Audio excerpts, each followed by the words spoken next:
ቼክ ማድረግ ያለብህ የኔን አብሮነት ነው። ጎተራህን ቼክ አታርገኝ፣ እኔን ቼክ አርገኝ። እኔ ልኑር እንጂ ካንተ ጋር። ይሄ ምንድን ነው? ህይወት ሰጪ ነኝ፣ ምግብ አይደለም ህይወት እያኖርኩ አይደለም ወይ? አብርሃም አልደከመም ወይ? ደክሟል። ምንድነው ለመነሳት ኢነርጂው? እግዚአብሔር የመሰረተው ከተማ ከፊት አለ። ጳውሎስ አልደከመም ወይ? ደክሟል። ጴጥሮስ በጣም መሲህ እስከ መካድ ደርሰዋል። ኢነርጂያቸው ምንድነው? ድጋሚ ብድግ ብለው ወንጌል አገልግለው የሞቱት በምን ምክንያት ነው? ሩቅ ነው የሚያዩት። እግዚአብሔር ግን እዛ ጋር አይደለም፣ ርስት አለ ነው። አሁን እንዲህ ሲመራ ሲያወጣን ሲያስገባን ሲመግበን ተአምር ሲያረግልን እግዚአብሔር በሚያረገው ነገር ሰማይ እንዳትረሱ። ጮክ በሉና እስቲ ርስት በሰማይ አለኝ በሉ እስቲ። ድገሙና በኢየሱስ ሞት ተቀብየዋለሁ በሉ እስቲ። ከኖህ ጋር እግዚአብሔር ኪዳን አድርጓል። የመጀመሪያ ከኖህ ጋር አድርጓል አይደል? እግዚአብሔር በተገለጠ መንገድ ዘፍጥረት ምዕራፍ 8 እና ምዕራፍ 9 ስታነቡ ያለ ሰው ጣልቃ ገብነት ኖህና እግዚአብሔር ሲያረጉ ኖህ ምንም ያዋጣው ነገር የለም። እግዚአብሔር ኪዳን አረገ። ከዚህ በኋላ ብሎ እግዚአብሔር ይህንን ኪዳን አድርጌያለሁ አለ። ከዛ ደግሞ በጣም ደጋግመን ኪዳንን የምናነሳው አባታችን አብርሃም ጋር ደግሞ ዘፍጥረት ምዕራፍ 15 ላይ እሱም ጋር ደግሞ ምንም አብርሃም በሌለበት አይደል? ሁሌ እንደምንለው አብርሃም ላይ ከባድ እንቅልፍ ጥሎበት አብርሃም ከተኛ በኋላ እግዚአብሔር ብቻውን ኪዳን አድርጎ ሄደ። አብርሃም ከእንቅልፉ ሲነቃ እኔ ብቻዬን አድርጌ ሄጃለሁ፣ አብርሃም አይዞህ አትድከም አለው። ምን ነው እግዚአብሔር ሲለው ለዚህ ኪዳን እኔ የታመንኩ ነኝ አለ። በእምነት ስለሚገኝ ጽድቅ ነው አይደል? አሁን ሁለቱም እየሰበኩን ያሉት፣ ኖህም እየሰበከን ያለው በእምነት የሚገኝ ጽድቅ ነው። አብርሃምም እየሰበከን ያለው በእምነት የሚገኝ ጽድቅ ነው። ከዛ ዘጸአት ላይ ሲመጣ ግን እግዚአብሔር ኪዳን ሲያደርግ በመካከል የሚሰዋ መስዋዕት ይቀርባል። ከዛ በእነሱ መታዘዝና በእግዚአብሔር ለኪዳን ታማኝ በመሆን መካከል መደረግ ጀመረ። አሁን ዘጸአት ላይ ከእስራኤል ሕዝብ ጋር እግዚአብሔር ሲያደርግ ብቻዬን አረጋለሁ አይደለም ያለው። እናንተም ኑ አለ እግዚአብሔር፣ አብረን እናርገው አለ። እናንተ በዚህ በሕጌ ትሄዳላችሁ። ለኪዳኑ እንደ የተጻፈ ቃል ሆኖ የሚቀርበው መጽሐፉ ነው። ለዛ ነው ሙሴ የኪዳኑን ደም የመስዋዕቱን ደም ያመጣና በመጽሐፉ ላይ ረጨው የሚል ሳነባ አስተውላችኋል። መጽሐፉ ላይ ረጨው የሚለው ሁለቱ ኪዳን የሚገቡ አካላት የሚተዳደሩበት ደንብ ማለት ነው። አሁን እግዚአብሔር ሕጉን እንደዛ አረገው። አሁን ሁለታችንም ለኪዳናችን ታማኝ ለመሆናችን እንደ መተዳደሪያ ይሄው አለ። ስለዚህ ሙሴ በመሰዊያው ላይ በሕዝቡ ላይ በመጽሐፉ ላይ ደሙን ይረጫል። ሁለቱ ግን ቀድሞ የተደረጉት ሁለቱ ግን አንኮንዲሽናል ናቸው። ቀድሞ ሁኔታ የላቸውም። እግዚአብሔር ብቻውን ያደረገው። ሁለቱም አዲስ ኪዳን ላይ መጥተው ሲነገሩ ለምሳሌ ኖህ እዚህ መጽሐፍ ላይ ያለ ባይዘወይ ዕብራውያን ላይ ያለ 11:7 ዕብራውያን ምዕራፍ 11 ቁጥር 7 ብቻ ናት የኖህ፣ ሌላ ቁጥር የለውም ሰውየው። ስለ ብሉይ ኪዳን ያን ሁሉ ሲያወራ ይሄ ሰውዬ ለኖህ አንድ ቁጥር ነው የሰጠው። አንድ ቁጥር ኖህ በእምነቱ ነው የሚለው። በቃ መርከብ ሰራ አለና ዓለምንም በዚህ ኮነነ በእምነቱ። አሁን ሰው በእንጨት ነው መርከብ የሚሰራው፣ ኖህ በእምነት ነው የሰራው። አሁን ዘፍጥረት ላይ በእንጨት ሰራ ነው የሚለው፣ ዕብራውያን ላይ ሲመጣ በእምነት ሆነ። ክብር ለኢየሱስ ይሁን። በእንጨት ሰርቶ በእምነት ሆነ። መርከብ መስራት ነው ዘፍጥረት ላይ። አዲስ ኪዳን ላይ ዓለምን መኮነን ሆነ መርከብ መስራት። ስለዚህ እግዚአብሔር ኪዳን አረጋው በእምነት ስለሚገኝ ጽድቅ። ባይዘወይ በእምነት የሚገኘው ጽድቅ ወራሽ ሆነ ይላል ዘፍጥረት እዚህ ዕብራውያን 11:7 ላይ በእምነት የሚገኝ ጽድቅ። አዲስ ኪዳን ያለው ባይዘወይ በእምነት የሚገኝ ጽድቅ በክርስቶስ ኢየሱስ የመስቀል ሥራ ምክንያት የመጣ ነው። ይሄ ሰውዬ የዚህ ጥላ ሆኖ ከሩቅ ተመልክቶ ከሺህ ዓመታት በኋላ የሚሆነውን ቆጠረ። እግዚአብሔር ያንን ኪዳን ቆጥሮለት በክርስቶስ ኢየሱስ የመስቀል ሞት ውስጥ ቀላቅሎ በእምነት የሚገኝ ጽድቅ ወራሽ አለው። አባታችን አብርሃምም ዘፍጥረት 15 ላይ አብርሃምም እግዚአብሔርን አመነ፣ ጽድቅ ሆኖ ተቆጠረለት። ክብር ለእግዚአብሔር ይሁን። ሌላኛው የተገባው ከእስራኤላውያን ጋር ነው። ከእስራኤላውያን ጋር የተገባው በጣም ጠንካራ ነው። እግዚአብሔር አላስተኛቸውም። እንደና አብርሃም እንቅልፍ አልጣለባቸው። ቁሙ አላቸው። እኔ እመጣለሁ፣ እናንተም ቁሙ። ሕጉ መሃል ላይ ይቀመጣል፣ ኪዳን እናርጋለን። ይህንን ሕግ ስትጠብቁ ከነዓን ትገባላችሁ አላቸው። ካልሆነ እኔ ለኪዳን ያልጠየቅም አለ እግዚአብሔር። አያሌ ሕዝብ በምድረ በዳ ቀረ የሚል ቃል አንብባችኋል። በሚበዙት ደስ አላለውም እና እዛ ምንድነው አንደኛ ቆሮንቶስ ምዕራፍ 10 ላይ ነው። በሚበዙት ደስ አላለውም፣ በምድረ በዳ ወደቁ። እድሜያቸው ከ19 ዓመት በላይ ከሆኑት መካከል ከነዓን የገቡት ሁለቱ ናቸው አይደል? ኢያሱና ካሌብ ብቻ። ሌላው ከ18 ዓመት በታች ሆነና አዲስ ትውልድ ነው የገባው። ሌሎቹ ለምንድን ነው ምድረ በዳ ላይ የቀሩት? እግዚአብሔር ኪዳን ሲያደርግ ኑ ብሎ ጠርቶ አቁሞ እሱም መጣ። ሕጌን ጠብቁ፣ እኔ ላልኳችሁ ነገር በሙሉ ታማኝ ነኝ፣ አደርገዋለሁ አለ። አሁን የዚህ ደብዳቤ ጸሐፊ እሱን ነው ወደ ኋላ እንዲያስታውሱ የሚያደርጋቸው። አዲስ ኪዳንም ላይ እግዚአብሔር ለዚህ ሕዝብ አወርሳለሁ ያለው ርስት አለ፣ አስገባችኋለሁ ብሎን ነበር። ይሄንን እግዚአብሔር ተስፋ የገባውን ርስት ሊያስወርሰን እንደ ኑዛዜ ቃል ሰጠን። እንደ ኑዛዜ የመጨረሻው የእግዚአብሔር ቃል ተገኝቷል። የመጨረሻው ተገኝቷል። ለዘላለም በሰማይ ከኔ ጋር ትሆናላችሁ አለ። ያ ሰማይ ያለ ከተማ የናንተ ነው። ኑዛዜውን አግኝተነዋል። ይሄ ኑዛዜ ግን ጸንቶ የጠላሁን እንዲሆን ተናዛዡ ወይንም ደግሞ ቃል የገባው አካል መሞት ይጠይቀዋል።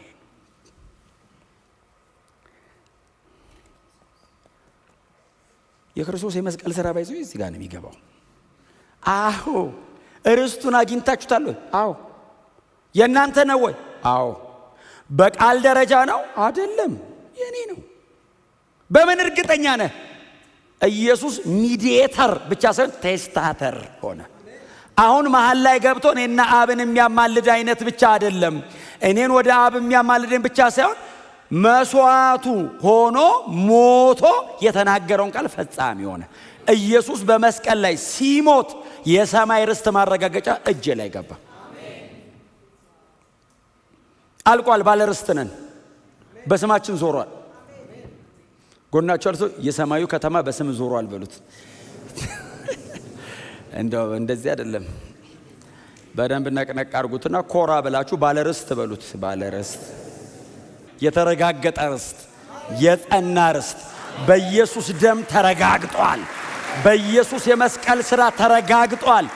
ኢየሱስ መስቀል ላይ ሲሞት ርስቱን ተቀበልን። ባይዘዌ መሬት ላይ ሲመጣ ታምራት ሲያደርግ ዝም ብሎ ሲመላለስ ሲወጣ ሲገባ አይደለም፣ ሲሞት ነው የተረጋገጠው። ሞቱ መረጋገጥ ነበረበት። ኢየሱስ መስቀል ላይ ሞተ፣ ርስታችንን ተቀበለ።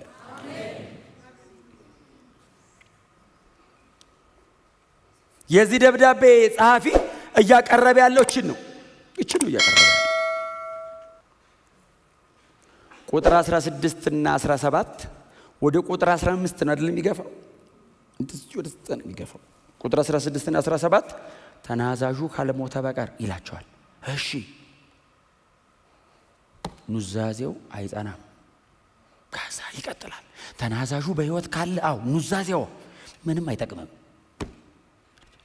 ታዲያ ተናዛዡ ሞቷል እንዴ? ኦፍ ኮርስ ሰማይ ከተማ አለ፣ ርስት አለ ብሎ ማን ነገረን? ጌታ ኢየሱስ። እሄዳለሁ አይደል ያለው? ዮሐንስ 14ን አንብቡ። እናንተ ዮሐንስ 14ን አንብቡ። መሄዴ ነው አለ። በጣም ነው የምወደው። ብዙ ጊዜ ለአዳዲስ ሰው ነው ይሄን የምንሰብከው። ለኛ ነው ባይዘው የተባለው። 3 ዓመት ተኩል ተምረው ቁጭ ብለው ለተማሩ ትምህርት ለጨረሱ ዲግሪ ለጫኑ ግራጁዌሽን ዴይ ላይ ነው ባይዘው። የግራጁዌሽን ዴይ ኢየሱስ የሰበከው ስብከት ነው። መሄዴ ነው አለ። ጨረሷ። አሁንም ማስተምረው ነበረኛው ጨረስኩ። ተማራችሁ? ምሩቃን ሰብስቦ አሁን ልሄድ ነው ሲል አይዟችሁ አትፍሩ ብሎ ነው የጀመረው። እንደውም አይዟችሁ አትፍሩ፣ እሄዳለሁ፣ አባት እንደሌላቸው ልጆች አልተዋችሁም፣ ከዛ ደግሞ እመጣለሁ፣ ከዛ ደግሞ ወስዳችኋለሁ፣ እኔ ባለሁበት በዛ ከኔ ጋር ትሆናላችሁ ብሎ በጣም ትልቅ ነገር ዝም ብሎ አወራ። ብዙ ጥያቄ ውስጡ ያለው ነገር ዝም ብሎ እኮ እንደቀልድ እንግዲህ እሄዳለሁ ራሱ ክብደቱ። አሁን እኛ እኮ ባይዘው ሄዶ በመንፈስ ቅዱስ አማካኝነት ድጋሚ ውስጣችን ገብቶ እኮ ነው እንደዚህ በሰላም እንኖረው። አንተ 3 ዓመት ተኩል አብረው ኖረው መሄዴ ነው አለ። ስንት ነገር አስትቷቸው የኃጢአት ምናምኑን መቶ መረብ አሰቅሎ ገቢ ማግኛቸውን አሰቅሎ ክላይንቶቻቸውን በሙሉ የስራ ትቷል ባከሱ ዝም ብሎ ጌታን እያለ አስብሎ ከዛ ሊሄድ ነው ሲል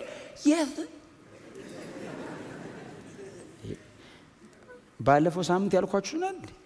ካንተ ወደ ማን ጴጥሮስ ብቻውን ይሄዳሉ አይልም እንዴ? እንሄዳለን። እነዚህ ይሳል ዞሮ ምን ይሻለን እንዴ? ሚስቶቻቸውም አይቀበሏቸውም። የሆነ ታሪክ ይሰራል ብለው ነው የተከተሉት። ኦፍ ኮርስ ዩኒቨርሳሊ ነው ታሪክ የሚሰራው። ዝም ብሎ በግል እንዳይመስል ሰማይና ምድር ነው እንደሚያጨባብጠው። ሰማይን መሬት ነው ጎትቶ ያመጣው። መሬት ያለን ሆኖ ሰማይ እየቀላቀለን ሊሆን አይችልም። ማንም በምንም ሊያደርገው አይችልም። ሰርታ አታመጣውም። ኢየሱስ በነፃ የሰራው ከዛ ሄደነ አለ። አሁን መንፈስ ቅዱስ ስትሞላ ምን ትሆናለህ መሰለህ? እርግት ትላለህ፣ እጸልይበታለሁ ትላለህ። ካልተሞላስ ቶሎ የሚታይ ትርፍና ኪሳራ መሄዴ ነው ሲል ጌታ ሆይ ወዴት ነው የምትሄደው? ከዛ ደግሞ ምን ብሎ ነበር መሰላችሁ? እሄዳለሁ አለ። ህዝብ ፊት እሄዳለሁ አለ። ወዴት እንደሚሄድ አታውቁም አለ። አጠቃላይ ነው ያወራው። ሲያወራ ፈሪሳውያን እንደዚህ አሉ፣ ወደ ግሪክ ከተሞች ሊሄድና እዛ ሊኖር ነው እንዴ? እውነታቸው ነው። ፍጥረታዊ ሰው የሚያስበው እሱን ነው። ኢየሱስ መንፈሳዊ ወሬ ነው የሚያወራው። ወደሚሄድበት አታውቁም አለና ከእናንተ ማንም አይከተለኝም አለ። ግሪክ ቢሆን እንዴት አትከተለውም? የትራንስፖርት መክፈል የቻለ በሙሉ ይሄዳል። አትከተለኝም ማለት ወደ ላይ ነው። ወደ ጎን የትም በረህ ትሄዳለህ። ወደ ላይ ግን ወሳጅ ያስፈልጋል። አውሮፕላን ራሱ 40 ምናምን ሺህ ጫማ ነው የሚሄደው። ከዛ በላይ አይሄድም። እሱም ባይዘው ግራቪቲ ጎትቶ ማስቀመጥ ብቻ እንዳይመስል። ከግራቪቲ ብትወጣ አትኖርም። አኗሪ ያስፈልጋል ወደ ላይ። ግራቪቲ ባይዘው መኖሪያም ጭምር ነው። ግራቪቲ ባይኖር ኦይ አረ ወደ ጎን ነው የምንሄድ። እንዴ ምን ይሆንክ እንደሆነ ራሱ አጣቀው። እግዚአብሔር ይመስገን ስለ ግራቪቲ። ወደ ላይ ግን አየን ንጥቃት እሄዳለሁ አለና አትከተሉኝ። መንፈሳዊ ነው ወሬው። በትክክለኛ የባለ አእምሮ ወሬ እነ ጴጥሮስ ሰብሰብ ባሉትና ጌታ ሆይ ወዴት ነው የምትሄደው? መንገዱንም ደግሞ ንገረን እንጂ። አንደኛ ሄዳለሁ አልካው፣ መዳረሻውንም ቀጥሎ መንገዷንም መከታተላችን አንተም ብለን የመጣ ነው። ተከትለን ሄድ አለብን። አሁን ወዴትም አንመለስማ። በቃ ተከትለን ነው ምን ሲሉት መንገድ እውነት ህይወት እኔ ነኝ። አሁን መዳረሻው ሰማይ ነው። መንገዱስ እኔ ነኝ፣ በእኔ ላይ ነው። ወደ ህይወት የሚያደርሰው እውነተኛው መንገድ እኔ ነኝ ነው አለና አሁን የሚሄደው አባቴ ጋር ነው ሰማይ አላቸው። ዋው! ስፍራ ላዘጋጅላችሁ ነው የሚሄደው። አዘጋጅቼ ስጨርስ እመጣለሁ። እምመጣው ዓለሙን ሁሉ አይደለም፣ እናንተን ያዳንኳችሁን እናንተን ፈልጌ ነው የምመጣው። እኔ በምኖርበት በዚያ ከኔ ጋራ ልትሆኑ ዳግመኛ እመለሳለሁ። እንደዚህ ማለት የቻለ ጌታችን ኢየሱስ ክርስቶስ ብቻ ነው። ተመልሶ የሚመጣ የለም። ኢየሱስ ብቻ ነው ተመልሶ የሚመጣው። የለም ወደ ላይ የሄደው እሱ ነው። ወደ ላይ ሄደ የለም። እሱ እመጣለሁ አለ። ሕያው ስለሆነ ነው የሚመጣው። ከኢየሱስ ውጪ ሞትን ተሻግሮ በህይወት የሚኖር የለም። በእርሱ ያመኑትን ብቻ እርሱ ያኖራቸዋል። ከዛ ውጪ በሙሉ ከሞት በታች ነው ያለው። ኢየሱስ ብቻ ሕያው ነው። በእርሱ የምናምን እኛ ሕያዋን እንሆናለን። ርስታችሁ ይሄ ነው አለ እና አብ ጋር ነው የሚሄደው ሲል ፊልጶስ ነው አይደል የጠየቀው? ፊልጶስ አይደል? በጣም በእውነት ጎበዝ ተማሪ ነው። ብርሃን ምናምን ነው የሚያጥረው እንጂ ግን እንትን በጥንቅቅ አድርጎ ነው የሚሰማው። አብ ጋር ነው የምትሄደው አለው። አዎ እንደው አንድ ጥያቄ ልጠይቅሃለሁ። ጠይቀኝ። አብን አሳየንና ይበቃናል። እስተደል የምትሄደው አብ ጋር ነው የምትሄደው። ሁሌ አባቴ ስትል እንሰማሃለን። አብ ትላለህ። አንድ ሁለቴ ደግሞ አብም ሰማይ ከፍቶ ልጄ ብሏል።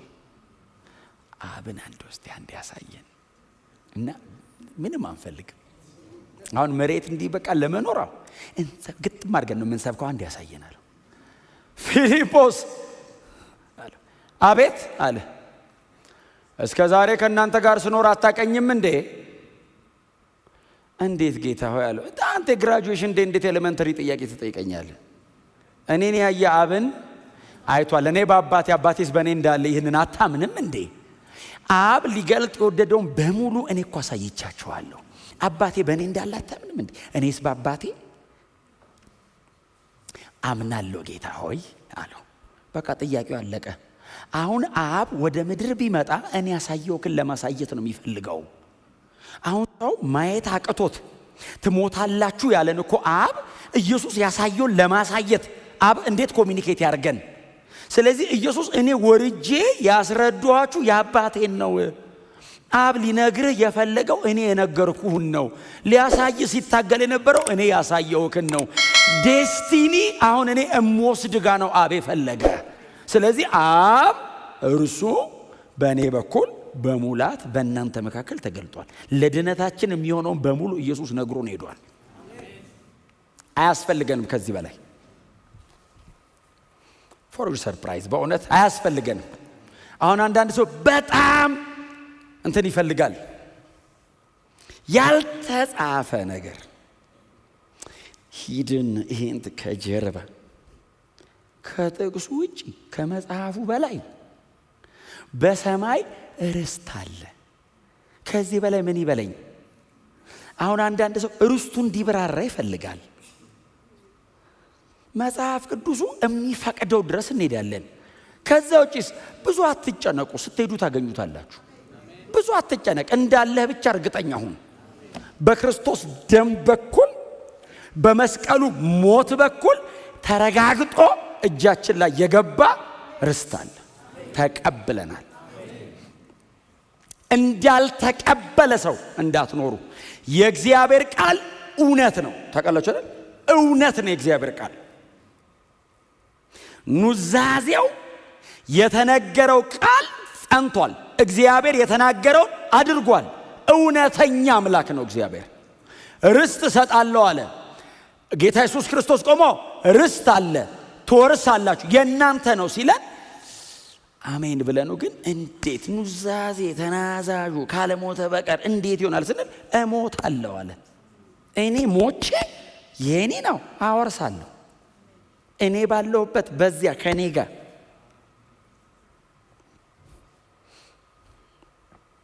ርስታችን በሰማይ ጸንቷል። ቴስታመንት ኦልዌይስ ዲማንድስ ኑዛዜ ዲማንድ የሚያደርገው ዴዝ ነው። ኑዛዜ በጣም ቢሲሪየስ እንደዚህ አይነት ነገር እውነቴን ነው የምነግራችሁ። ኢየሱስን ሕይወት የጠየቀ ጉዳይ ነው የተናገረው ቃል። ዲማንድ ያደረገው ዴዝ ከፈለ። አምጣ ሕይወትን አለው። እከፍላለሁ። አንተ ካልሞትክ የነገርካቸው እነሱ ይሆናል። እሞታለሁ። ሞቼ እሰጣቸዋለሁ። ያን ያክል እኔ ርስቴን እንድቀበል ኢየሱስ ሕይወቱን ከፈለ። ሞት ይጠይቃል። እሞታለሁ። እወዳችኋለሁ በሚለው ትምህርትህ ብቻ አይድኑ። ለእናንተ ስል ነው መሬት ድረስ መጥቼ እያዩአችሁ ያለሁት። በጣም ሊሆን የማይችል ክፍያን የከፈልከው መሬት ድረስ መምጣት። ካልሞተ ግን አይሆንም። ኢየሱስ ተዋርዶ ዝቅ ብሎ ራሱን ባዶ አድርጎ የባሪያ መልክ ይዞ በሰው ምሳሌ ተገኝቶ ያንን ሁሉ የተጎዳ አይነት ኑሮ መሬት ላይ 33 ዓመት ተኩል ኖረ። ካልሞተ ግን ሕይወቱን ካልከፈለ ግን የኔ አይጸናም። ዲማንድ ያደረገው ኢየሱስን ዴዝ ነው። ኦልዌይስ ማለት ነው። አንዳንዴ እንዳይመስልህ አንተም በሕይወት እያለ ከተናዘዝክ ኑዛዜ ምን እንደሚጠይቅ ታውቃለህ? ሞት ይጠይቃል። ስለዚህ ነው ሰው ቶሎ ቆሞ አይናዘዝም። ኑዛዜ ሰማው ሰውዬ እንዳይገለኝ ብሎ መጨረሻ ላይ ነው የሚያወጣት። ክብር ለኢየሱስ ይሁን። ስለዚህ ኢየሱስን ይሄንን ጠየቀው፣ አረጋለሁ አለ። ፎርጊቭነስ ደግሞ ዲማንድ የሚያደርገው ብለድ ነው። ይኸው እዚህ ጋር ደም ካልፈሰሰ ስርየት የለም። ፎርጊቭነስ ኦልዌይስ ዲማንድ የሚያደርግህ ብለድ ነው። በቀደመው ኪዳን ለሕዝቡ ስርየት እንዲደረግ ደም ይፈስ ነበር። ደም ፈሶ ይረጫል፣ ቀጥሎ ይቀባል። ዲማንድ የሚያደርግ ፎርጊቭነስ ደግሞ እግዚአብሔር እኔን ይቅር ለማለት ምን ጠየቀው? ደም። ለዘላለም ለመማር ደም የበግ የጠቦት የምናምንማ እልፍ አለው። ንጹህ ደም ተፈለገ። ኃጢአት የማያውቀው ደም ተፈለገ። ፎርጊቭነስ ይሄንንም እንዳትረሱ። ሁለተኛ ነው እየነገርኳችሁ ያሉት። ዲማንድ የሚያደርገው ብለድ ነው። መጽሐፍ ቅዱሳችን ከመጀመሪያው መጽሐፍ ጀምራችሁ ብታነቡ አዲሱ ኪዳን እስከተደረገበት አዲስ ኪዳን የተደረገው መስቀል ላይ እንደሆነ ታውቃላችሁ። አዲስ ኪዳን የተደረገው ኢየሱስ መስቀል ላይ ደሙን ሲያፈስ ነው። የኃጢአት ስርየት የተገኘው ኢየሱስ መስቀል ላይ ደሙን ሲያፈስ ነው። ኪዳን ግዴታ፣ ይቅርታ ግዴታ ደም ይጠይቃል። ስለዚህ እግዚአብሔር ልጁን ላከ። በጣም አስደናቂ ነው። ለፎርጊቭነስ ግን ዲማንድ ያደረገው ብለድ። ሁለተኛው እሱ። ሶስተኛው ጀጅመንት ሁል ጊዜ ዲማንድ የሚያደርገው ሰብስቲቲዩት፣ የሚተካ ሁሌ ፍርድ ካለ ነፃ እንድትወጣ ተክቶ ፍርድን የሚቀበል ያስፈልጋል። ይኸው መስዋዕት የሚቀርበው ለምንድን ነው? ደም የሚፈሰው ለምንድን ነው? እንስሳትን ለምንድን ነው አምጥተው መስዋዕት አድርገው ደማቸውን የሚያፈሱት? በዛ ኃጢአተኛ ምትክ ነው። ጀጅመንት ዲማንድ የሚያደርገው ሰብስቲቲዩት ነው። የሚተካ መሀል ላይ የሚገባ ይጠይቃል። ካልሆነ አንተን ይበላል። ፍርዱ አንተን ያገኛል። አንተን እንዳያገኝ ተክቶ የሚገባ ይፈልጋል። ስለዚህ ኢየሱስ እነዚህን ሶስቱንም ሆኗቸዋል። ለፎርጊቭነስ ደም አፍስሷል። ለእኔ ፍርድ ሰብስቲቲዩት አርጎኝ ገብቷል። ቴስታመንቱን ለማጽናት ጌታ ኢየሱስ ክርስቶስ የሚጠይቀውን ነገር በሙሉ ከፍሎታል። ክብር ለኢየሱስ ይሁን። አዲስ ኪዳን ይሄ ነው። ርስት አለን በሰማይ የሚጠብቀን ታላቅ የከበረ ርስት አለ። እንደዚህ ህዝብ አይነት ህዝብ በምድር ላይ የለም። በጣም ተስፋ አድርጋችሁ የምትጠብቁት ነገር ምንድን ነው? እናንተ እንደው በእውነት ብዬ ልጠይቃችሁ፣ ቆም ብላችሁ እንድታስቡ፣ ወደ ቤታችሁ ስትሄዱም እንድታስቡ፣ በጣም ጓጉታችሁ የምትጠብቁት ነገር ምንድን ነው?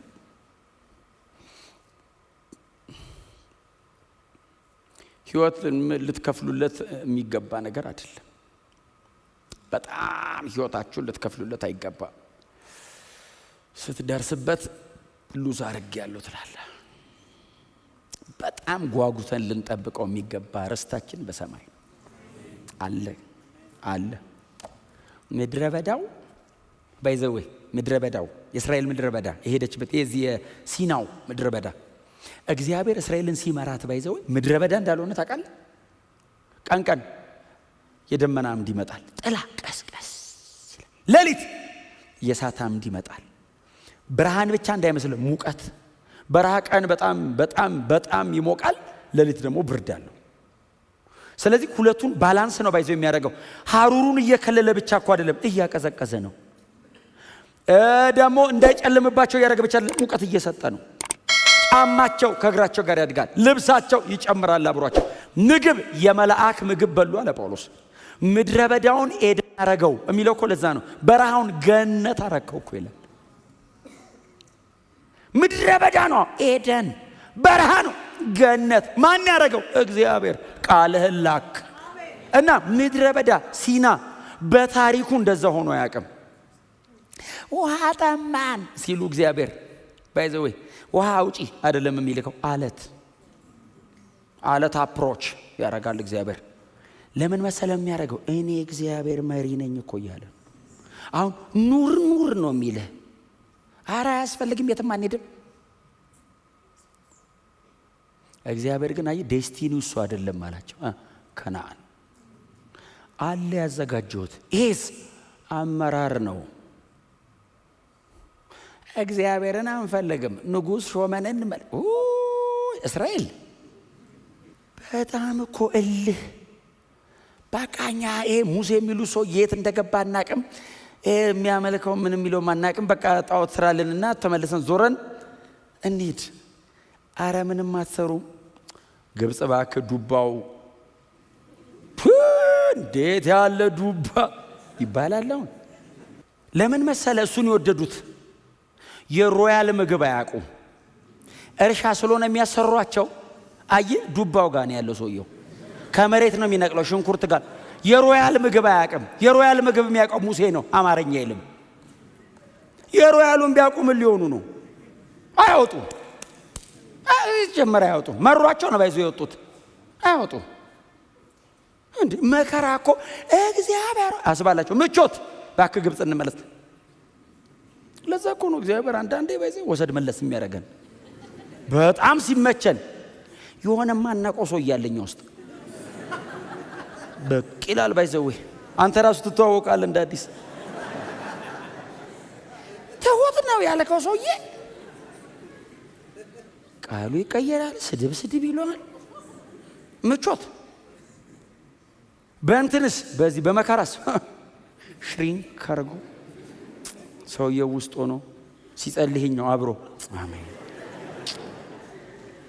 ጌታዊ ጎብኘኝ ሲል የመቻቻል ያኛው ታውቃለህ። ለዛ ከሆነ ጳውሎስ ግደሉት። ኦልዌስ ጳውሎስ ሪንግ ውስጥ አስገብቼ እገጥማለሁ የሚለው ሰይጣንን አይደለም ስጋዬን። ለምን እድል የሚጠብቅ ነው። እድል ጠብቆ እንቅ ያደርጋል እና ሁሌ ያመጣዋል። ምድረ በዳው ይኸውልህ አንዳንዴ አመራሩ የእግዚአብሔር አመራር በቃ እግዚአብሔር ኤክሰስ ነው። ምግብ አማሪ ስል የመላእክ አይደል? አሁን በልተው አያውቁም እኮ። አሁን ለሽንኩርት ቮካብለሪ አለ። ሽንኩርት የሚል ዱባም ታውቃለህ። መና እኮ ትርጉሙ ምንድን ነው ማለት አይደል? ትርጉሙ ምንድን ነው ግን የድሮ ሰው ግን አይገርምም? ምንድን ነው ብሎ ይበላል። ምንድን ነው እስቲ ቀመሰው ተጎራረሰው ይጣፍጣል። አንተ ቆንጆ ነገር ነው ለነገም ማጠራቀም ሲለው ተልቶ ያድራል። ለምንድን ነው የሚተላው?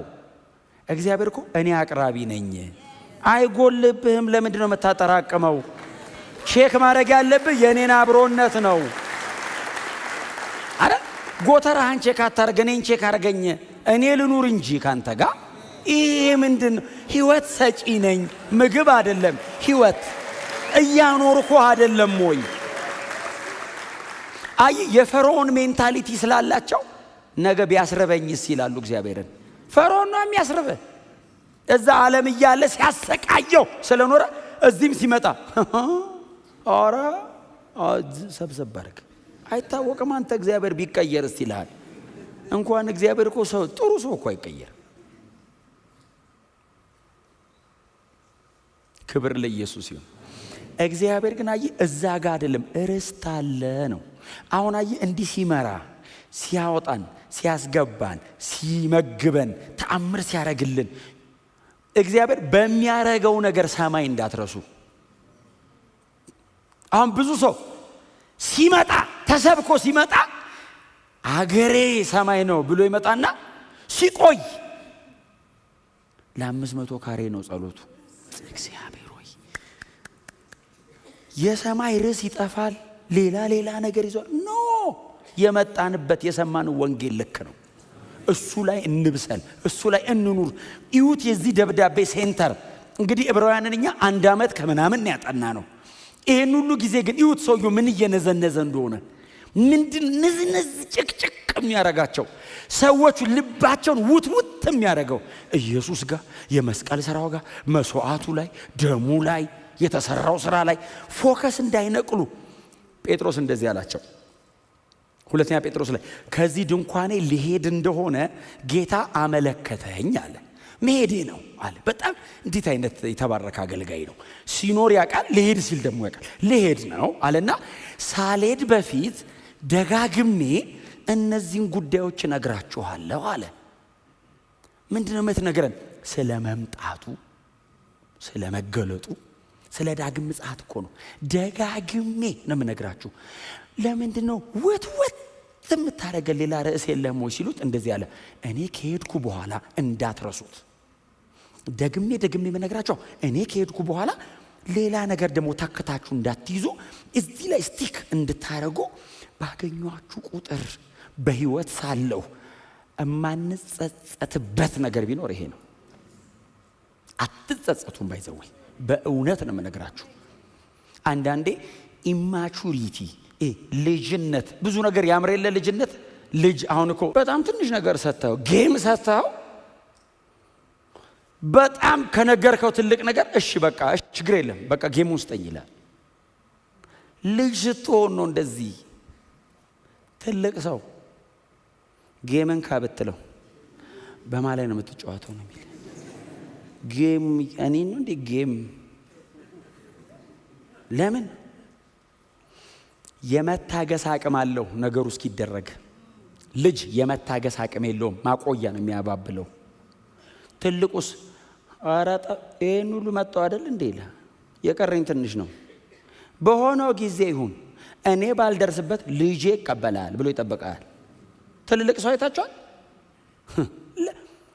የሚያወርሰው ነገር ብዛት አንዳንድ ቤተሰብ እሱስ እንድንክስ ታርገው እሱ ሳይኖር ብዙ ነገር አስተካክሎ ለምን ማቹር ስታረግ የመታገስ አቅም ትልቅ ነው። መጠበቅ ትችላለህ። ዋጋ የምትሰጠው ለትልቅ ነገር ነው። በየመንገዱ የሚያባብል ነገር አትጠብቅም። እግዚአብሔርም እየመጣ በየመንገዱ እንትን አረግልሃለሁ፣ አይዞ እንትንም እሰጥሃለሁ፣ እንትንም ሲሆንልህ አያረግም ነው እንዴ? ያረጋል። ምንድነው ታዲያ ልዩነቱ? እንብሰል ነው። ስትበሰል አያረግም? ያረጋል። ማረጉ መች ይቀራል? የፈለገ ብትበስል አንተ ነህ ማኔጅመንትህን የምታስተካክለው እንጂ ለእግዚአብሔር ሁሌ ልጅ ነህ፣ ሁሌ ልጅ ነህ። አሁን እግዚአብሔር መቼም አድገህ አይቶ አይልም። የዘላለም አምላክ ፊት 120 ዓመት ምንድነች? ነጥብ አይደለም። ባይዘው በ120 ዓመት ስትሞታውን ኖሮ መጣ ነው እንደሚልህ እንደፈጠርኩት አላ አንዴ 900 የኖረ እኮ አለ። እኛ በሰባ ሄደናውን እንደ ብርቅ እድሜ ጠግበው እግዚአብሔር ጋር ሁሌ ልጅ ነን። ግን እኛ ማቹር እናርግ፣ እንደግ። ትንንሽ ነገር አያጓጓችሁ። ሰማይ ረስታለ እና በቃ የማይንድ ሴታፕህን እዛ ላይ እስኮፕህን ትልቅ አርገው። ትንንሽ ነገር ይሆናል። ለዚህ አይጠረጠርም እግዚአብሔር። ለዘላለም አምኜው ለመሬት ተጠረጥረዋለሁ እንዴ? ዘላለም ያኖረኛል ያልኩት አምላክ መሬት ላይ ምግብ ያበላኛል ተብሎ አይ በፍጹም እሱም አይሄድም። ከወንጌል ጋር ራሱ ይጋጫል። ግን አይናችን እዛ ላይ ይሁን። የምናገኘውና የምናጣው ነገር ለምስጋናና ለኮምፕሌን አይሆንም ማለት ነው። ኦሬዲ ቋሚ መስጋኛ ያረጋናል ያኛው። ይሄኛው ከመጣው ካስፈለገኝ እጠቀማለሁ፣ ካልሆነስ ቢመጣ ራሱ ባይዘው ተታው ትሄዳለህ። ከሚበልጠው ነገር የሚያዘገይ ከሆነ አያያይ ግዴለም አንተ ከፈለክ ተጠቀመው ብለህ ለሌላ ሰጥተህ ትሄዳለህ። አብርሃም እግዚአብሔር ርስት አድርጎ በሰጠው ምድር እንደ መጻተኛ ኖረ። በገዛ ርስቱ የእሱ እኮ ነው ርስቱ። ለምንድን ነው አንተ በገዛ አገር ላይ መጻተኛ ሆንከው ስትለው፣ እግዚአብሔር የመሰረታትን ከተማ ከሰማይ የምትወርደውን ኢየሩሳሌምን እጠብቃታለሁ። ምን ያክል ቢበስል ነው ይኸውልህ፣ ነጥቆ እንዳይመስል የወሰደው እግዚአብሔር ርስት አድርጎ ሰጠው ነው የሚለው። እግዚአብሔር በሰጠው አገር ላይ እንግዳ ነኝ አለ። እንግዳ ነኝ። እግዚአብሔር እኮ ነው የሰጠ፣ ቢሆንም እንግዳ ነኝ። ለምን? እሱ የሰራት ከተማ ከሰማይ ትወርዳለች። እዛ አገር ነው ቤት እንዲኖረኝ የምፈልገው። ይሄኛውን እናንተ ወሰዱት ብሎ ለሚስቱ ለሳራ የመቃብር ቦታ ከኤሞር ሰዎች ሄዶ ገዛ ይላል። በገዛ እሱም ብለው እኮ ነው መጥቶ የሰፈሩት። እነሱ ነበሩ መግዛት የነበረባቸው ከሱ። ምን አይነት አቲቲዩድ ነው! እግዚአብሔር ወንጌልን እላያችን ላይ ይድፋው፣ ግልብጥ ያርግብን። አኗኗር አካሄድ የሚያጓጓ የሚያምርህና የማያምርህ ነገር ሁሉ ቶታሊ ዲፍረንት። ክብር ለኢየሱስ ይሁን። አብርሃም አልደከመም ወይ? ደክሟል። ምንድነው ለመነሳት ኢነርጂው?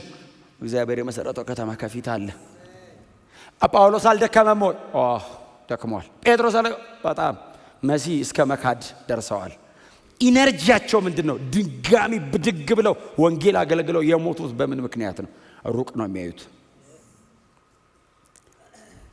እግዚአብሔር ጠላኝ እንዴ እሚል እግዚአብሔር ጠላኝ ብለህ ውስጥ ካሰብክ ጭንቅላት ላይ ጭና የተቃውሞ ጸሎት ነው መጸለይ ያለብህ። ባይዘው ልቀቅ ልቀቅ ልቀቅ፣ ሂድ ሂድ። ኮርነር አግኝቷል ማለት እኮ ነው። አይ ግራውንድ ሊያረግ ነው።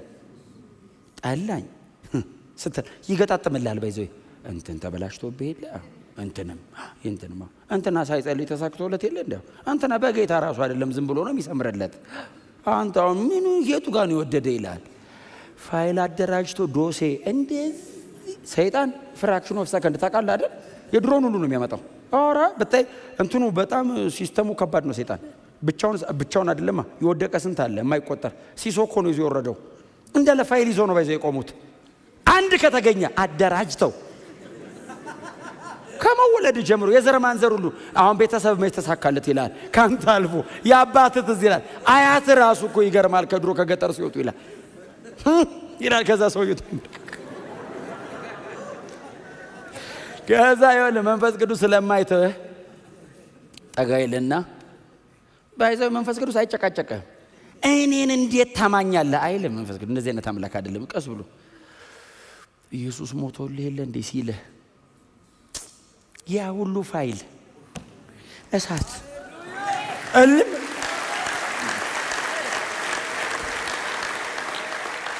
አንተም ተነስተህ ቆመ ያን ሁሉ ያልክ ሰውዬ ቅድም የዘመርነውን ከኔ ጋር ነህ እርግጠኛ ነኝ። ኢየሱስ ጌታ ነው። ጮክ በሉና እስቲ ርስት በሰማይ አለኝ በሉ እስቲ። ድገሙና በኢየሱስ ሞት ተቀብየዋለሁ በሉ እስቲ።